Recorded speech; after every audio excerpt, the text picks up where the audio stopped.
So I'd like to tell you the story of how I decided to read Who Fears Death. It goes a little something like this. So I was at the library and I thought, I've heard a lot about this book, I should read it. And I took it home and I forgot about it. And then a couple months later, because I'm terrible at libraries, I was reading some really heavy stuff. This was pretty recently, and I thought, screw it, I'm going to read something else, just something easy or fun. And I thought, Who Fears Death? That sounds like fun. Really. Yeah.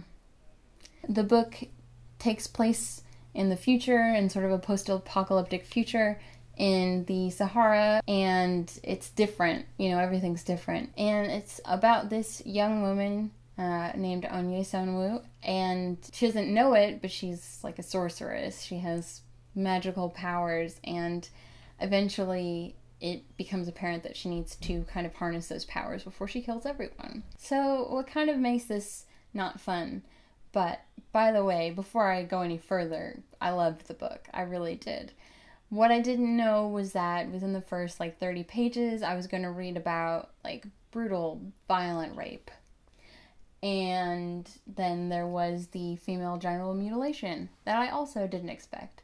And it was interesting because despite the fact that I felt kind of heavy about these other books that I had been reading, I couldn't put down Who Fears Death. It is really engaging, and even though it's hard to read about things like that, about the violence and all of that rape, it's really hard to read about that. I really, really wanted to know what was going on, and that's how I felt for the whole book.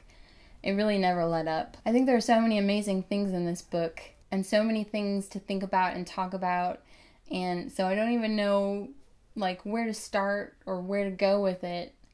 I really just want to talk about how we need more science fiction fantasy like this, because part of the kind of draw of this book to me was this feeling that I had of being displaced. A lot of fantasy or sci-fi that takes place on Earth, they put you right where you belong. It's in the US, or it's in England or something like that, or Europe, some place that you're familiar with because it's just the place you come from.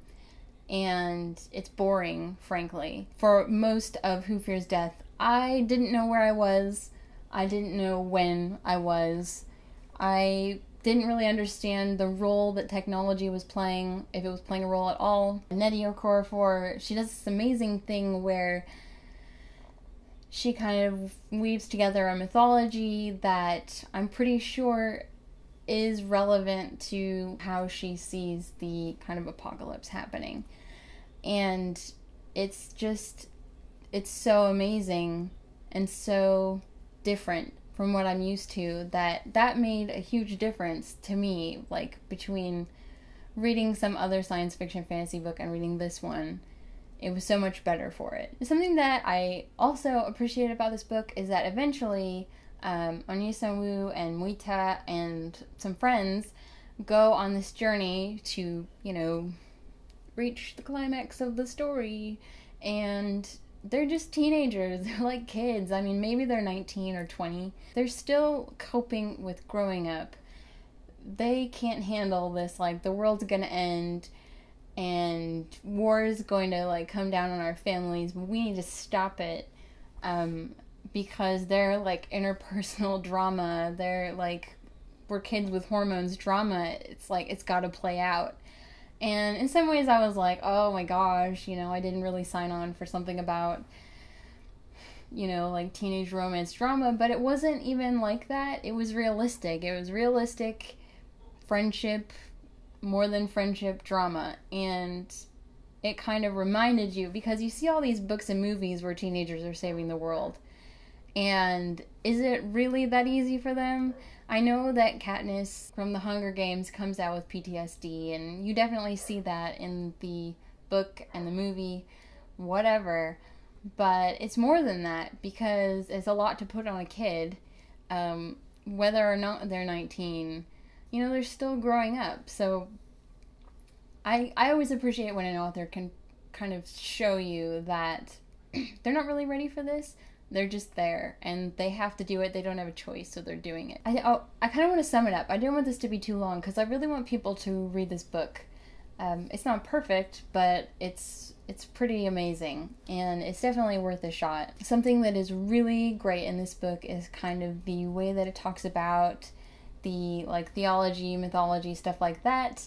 The introduction of these creatures, these fantastical creatures, as if, you know, they're real but not real, and like buildings that kind of shift and move on their own. It felt so much more grounded and realistic. I guess that's where you might categorize it as magical realism, because it's not like, oh look, I made a tree grow with my wand. It's more like it takes energy, it takes effort, it might kill you. You know, some of the things that you can do with your powers are really scary. And that's that.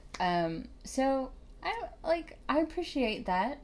I think other people would appreciate that too, because like Harry Potter wand magic is fun and stuff, but it's not quite as, what's the word, like organic as magic in Who Fears Death. So it's different, but it's good. I love Anya Samwoo because she's like scared of what she's doing, but she's really powerful, and she's a very complex character.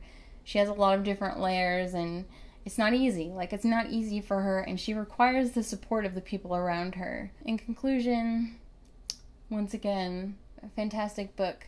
Really interesting and unique, and I highly recommend it. I really do. Like I said, it's a little bit brutal, so kind of prepare yourself for that. But a lot of the book is not as brutal. If you have read Who Fears Death, leave a comment. Let us know what you thought. Be sure to check out the comments, see what people are saying. And yeah, that's about it. I will see you guys later. Bye.